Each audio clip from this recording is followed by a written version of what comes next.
sua família ou as famílias dos próximos, onde impera o amor, o carinho, o respeito, a segurança. Outras famílias, outras crianças, outros filhos não têm o privilégio e a sorte de nascer numa família dessa forma, como eu falei anteriormente. Ao invés disso, nascem em famílias que nem podemos chamá-la desse jeito, né?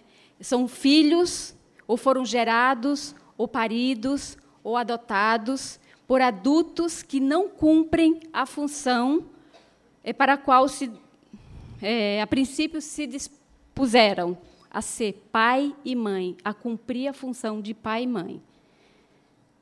Para mim é difícil ler e falar, então peço desculpas, né? De vez em quando eu dou uma lida aqui no que eu escrevi.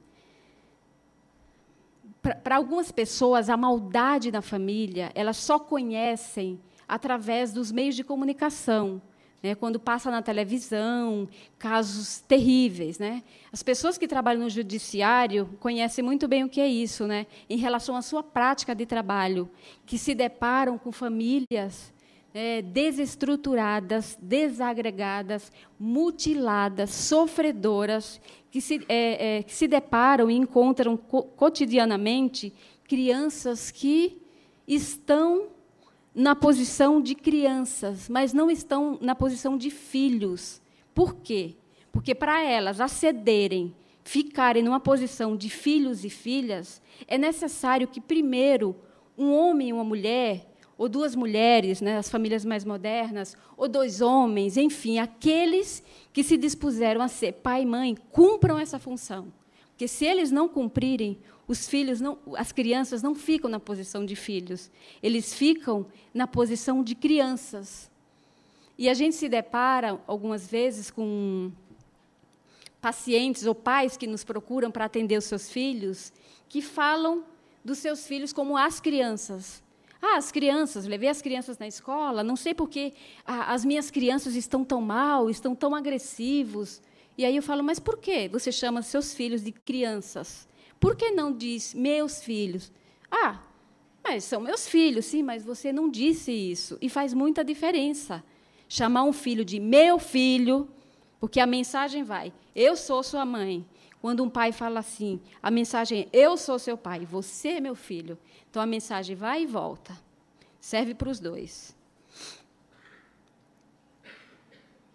Como eu falei anteriormente, o que encontramos em algumas famílias, em muitas, é a falta de respeito, de carinho, de segurança. Então, aquelas crianças que, a princípio, teriam que encontrar pais que as protegessem, elas encontram perversos que se satisfazem sexualmente, e é disso que eu quero falar um pouco, dos seus filhos. Tratam seus filhos como objetos de gozo. E, quando eu falo de gozo aqui, alguém perguntou, né? Fala um pouquinho em relação a Neuza, fala um pouquinho sobre o gozo. Quando a gente fala de gozo em psicanálise, a gente não está falando do gozo como comumente a gente conhece na língua portuguesa. Gozar a vida, né? Um gozo sexual, um gozo saudável. Não, quando a gente fala de gozo, a gente fala em relação ao gozo, em relação ao nefasto, ao agressivo, ao violento. Seria, como é que eu posso explicar para alguns, né, que não conhecem essa nomenclatura? Como se fosse um prazer no desprazer. Alguém que tem um gozo na maldade, um gozo nas coisas ruins, um gozo no sintoma. Freud não falou sobre essa palavra, né? Sigmund Freud, ele, para falar de gozo, né, ele usou uma outra palavra que foi o mais além do princípio do prazer. Então, existe um princípio de prazer, depois existe um princípio da realidade, depois Freud descobriu que existia algo que era mais além do princípio do prazer. Então, a grosso modo, como se fosse um prazer no desprazer.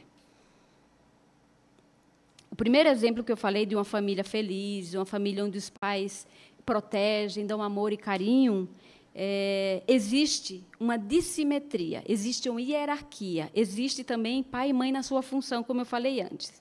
tá? Que cada um ocupa o seu lugar e ficam os lugares definidos. No segundo exemplo, dessas famílias onde tem muita maldade, agressividade, não existe uma dissimetria. Então, os pais tratam seus filhos como objetos e não têm os lugares definidos. É verdade que encontramos na nossa clínica, cotidianamente, muitos pais que nos procuram e falam: mas eu não sei o que está acontecendo com o meu filho, né? E ele não me respeita, eu quero que você atenda meu filho de 2 anos de idade, que não tem limites. Ora, por que o filho de 2 anos não tem limite? Não tem limites porque o pai e a mãe não colocam limites.